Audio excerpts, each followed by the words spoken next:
પ્રભુ ઈસુ મસીહના મીઠા અને મધુર નામમાં બધાને જઈશું।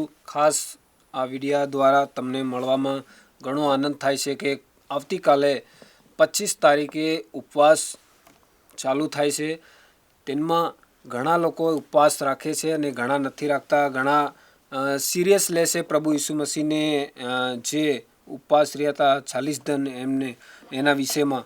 પણ ઘણા લોકો તો અરે ઉપવાસ ચાલશે, પણ ખરેખર ઉપવાસ 12 મહિનામાં એક વખત આવે તો આપણા મંડળીના બધા મનખાને ઉપવાસ એકદમ હાજા મનખા હોય તો આપણે ઉપવાસ રહેવાની જરૂરત છે, તાકી આપણા જીવન હારું, આપણા પરિવાર હારું, આત્મિકતા હારું આપણે આગળ વધી શકીએ એના ઉપવાસના દનમાં, તાકી પ્રભુ આપણને હજુ પણ આપણને આગળ વધારે અને ઊંચાઈ તક લઈ જાય। અને ખાસ જણાવું કે ઉપવાસ જેના લોકોને બીમારમાં હોય એના લોકોને ઉપવાસ નહીં કરવા, અને પેટમાં બાળક હોય એને પણ નહીં કરવા। તમે મજૂરી પર જયેલા છે, તમારાથી શક્યતા થાય ઉપવાસમાં તો તમે ઉપવાસ રહી શકવાનો, નહીં તો આખો દિવસ તમે કામ કરો અને ઉપવાસ પણ હાથે તમે રહો તો ઘણી વખતમાં ચક્કર આવી જાય। ઘણું તમે એવું કંઈક લોડિંગવાળું કામ કરો તો તમારા હારું દિક્કતની વાત આવે, ચક્કરની વાત આવે તો પરેશાની આવી જાય શરીરમાં। તો તમારા લેવલથી, તમારા હિસાબથી તમને એવું લાગે કે હું ઉપવાસ કરું તો તમે ઉપવાસ કરો, અને ઘેર રહેવાવાળા મનખો તો જરૂર ઉપવાસ કરવાનો। હાજા મનખા હોય તો તમારે ગોળીઓ ચાલતી હોય તો તમે ઉપવાસ નહીં કરો, કારણ કે તમારે ગોળીનો પાવર વધી જાય અને ચક્કર આવે ને ઘણી બધી વાત અંદર આવી જાય। તો જે હાજા હે જવાન છોકરા અને છોકરીઓ બધા ઉપવાસમાં મજબૂત બનવાનું, કલીસિયામાં પ્રાર્થનામાં આવવાનું। જે ટાઈમ તમને વતાડે સેવક સાહેબ એના ટાઈમને અનુસાર આપણે પ્રાર્થનામાં ભાગ લેવાનો, આરાધનામાં ભાગ લેવાનો।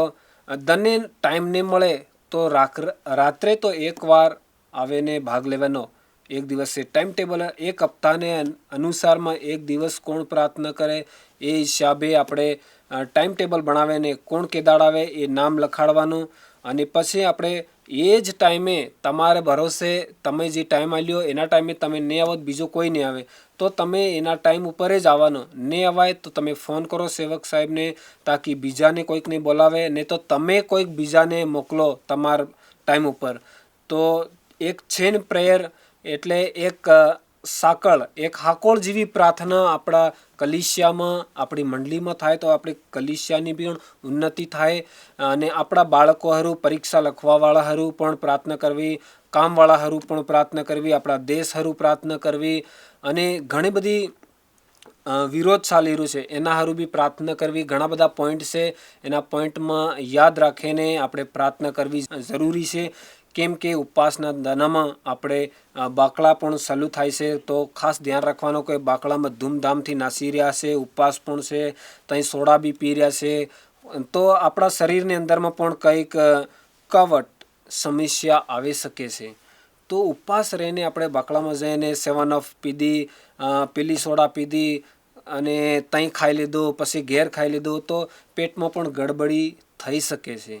તો તેમાં હારું આપણે બરાબર નિયમનું પાલન કરીને સાંજે એકવાર ખાવાનું, ઘેર ખાવાનું અને અસલ ખાવાનું, અને પરિવાર સાથે પ્રાર્થના કરવી જરૂરી છે।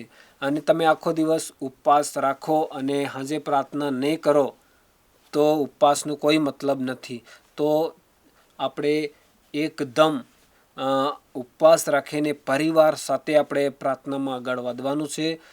અને લગ્નની વાતો પણ ધ્યાન રાખવાની છે। આપણે ખાસ કરીને જવું પડે ત્યાં જ જવાનું, રહેવું પડે 3 ટાઈમ ત્યાં રહેવાનો, આખી રાત ત્યાં રહીને ઉપવાસ રહીને આપણે ત્યાં રહેવાની જરૂરત નથી। તમે તમારા ઉપવાસને ધ્યાનમાં રાખીને તમે બધું કામકાજ ધ્યાનમાં રાખજો।